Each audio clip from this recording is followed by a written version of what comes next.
Hi everybody, అందరూ బాగున్నారా? ఈరోజు నేను చేయబోయే రెసిపీ కొంచెం కారంగా కొంచెం పుల్లగా ఉండే టేస్టీ టొమాటో చారు. ఒక 4-5 టొమాటోస్ తీసుకొని బాగా కడిగి చిన్న ముక్కలు కట్ చేసుకోవాలి. స్టవ్ మీద ఒక గిన్నె పెట్టి మనం కట్ చేసి పెట్టుకున్న టొమాటో ముక్కలు వేసుకొని ఒక 2-3 పచ్చిమిర్చి కట్ చేసి వేయాలి. ఇప్పుడు స్టవ్ వెలిగించి 1.5 teaspoon salt, 1/2 teaspoon పసుపు, 2 టీ స్పూన్స్ కారం వేసి కొంచెం చింతపండు అంటే ఒక నిమ్మకాయ సైజ్ అంతా వేసుకోవాలి. ఒక 5 మినిట్స్ టొమాటోలు ఉడికేదాకా ఉంచి 1 టీ స్పూన్ ధనియాల పొడి, 1 టీ స్పూన్ జీలకర్ర పొడి, చిటికెడు మెంతి పొడి వేసి కొంచెం కరివేపాకు, ఒక 2 గ్లాసెస్ వాటర్ వేసి ఈ చారు మరగబెట్టాలి. ఇది మరిగేలోపు ఇంకో స్టవ్ మీద 1 టేబుల్ స్పూన్ ఆయిల్ వేసి 1/2 టీ స్పూన్ ఆవాలు, 1/2 టీ స్పూన్ జీలకర్ర, 4 వెల్లుల్లి రెబ్బలు, 4 ఎండుమిర్చి, కొంచెం కొత్తిమీర వేసి ఒక 2 మినిట్స్ వేయించి స్టవ్ ఆఫ్ చేసుకోవాలి. ఇప్పుడు టొమాటో చారు ఒక 15 మినిట్స్ మరిగిన తర్వాత ఈ చారులో మనం చేసి పెట్టుకున్న పోపు వేసుకోవాలి.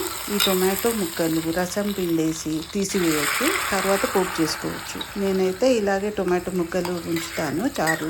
అంతే, టొమాటో చారు రెడీ. మా పిల్లలు అయితే ఈ టొమాటో చారు ఇష్టంగా తింటారు. వేరే ఏ కర్రీ లేనప్పుడు కూడా వడియాలు పెట్టుకొని ఈ టొమాటో చారు తినొచ్చు. చాలా బాగుంటుంది. ట్రై చేయండి.